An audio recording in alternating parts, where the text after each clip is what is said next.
kali ini kita berjumpa di NIH, Naposa HKBP Information. Nah, pada kali ini kita akan membahas yang beredar di media sosial ataupun platform lainnya, yaitu tentang vaksinisasi COVID-19 di Indonesia. Tapi sebelum lebih lanjut membahas itu, apa sih itu vaksin? Vaksin adalah zat atau senyawa yang berfungsi untuk membentuk kekebalan tubuh terhadap suatu penyakit.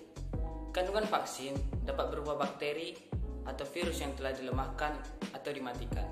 Bisa juga berupa bagian dari bakteri atau virus tersebut.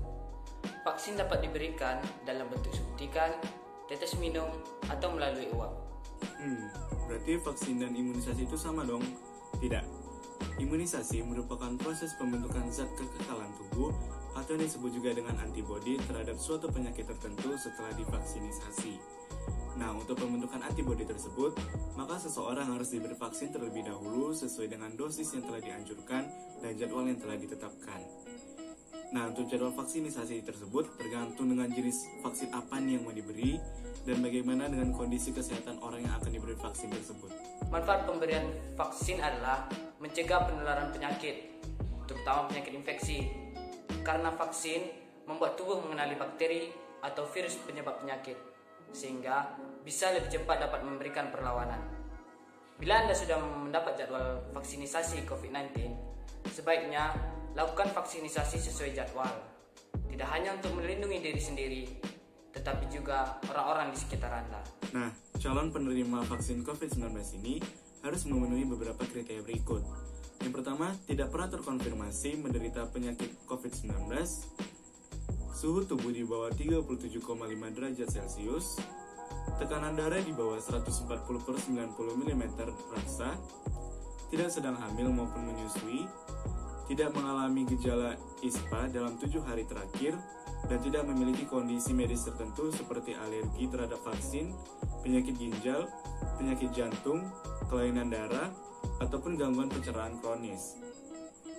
Tidak menderita penyakit autoimun seperti lupus atau rheumatoid arthritis.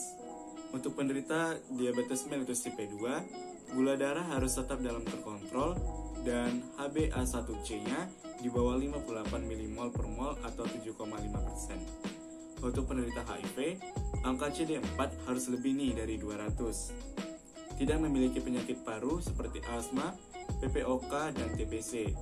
Namun, untuk penderita TBC, boleh dilakukan vaksinisasi setelah 2 minggu setelah mengkonsumsi obat anti-tuberkulosis. Berikut ini adalah jadwal pemberian vaksin yang telah direncanakan oleh pemerintah. Periode pertama itu ada Januari hingga April 2021. Tahap pertama itu ada 1,3 juta dosis untuk tenaga kesehatan. Tahap kedua, 17,4 juta dosis untuk petugas publik yang tidak dapat menerapkan jaga jarak secara efektif, dan 21,5 juta dosis untuk lansia di atas umur 60 tahun. Periode kedua itu ada April 2021 hingga Maret 2022. Tahap ketiga itu ada 63,9 juta dosis untuk masyarakat dengan risiko penularan tinggi. Tahap keempat itu ada 77,4 juta dosis untuk masyarakat umum dengan pendekatan klaster sesuai dengan ketersediaan vaksin. Perlu diingat pula bahwa vaksinisasi COVID-19 ini bukan berarti secara mutlak menghindarkan kita dari virus tersebut, dan bukan berarti kita langsung dapat berkumpul dan berpesta di tempat keramaian. Risiko penularan virus COVID-19 ini masih tetap ada walaupun kita sudah divaksin. Untuk itu, tetaplah menjaga protokol kesehatan agar dapat melindungi kita dan juga orang-orang yang kita sayangi. Dan jangan lupa, tetap terus berdoa kepada Tuhan agar pandemi ini segera berakhir.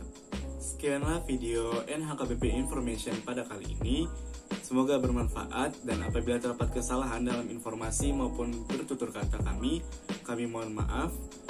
Dan sampai jumpa di NHKBP Information selanjutnya dengan informasi-informasi yang tak kalah keren lainnya. Sampai jumpa dan shalom.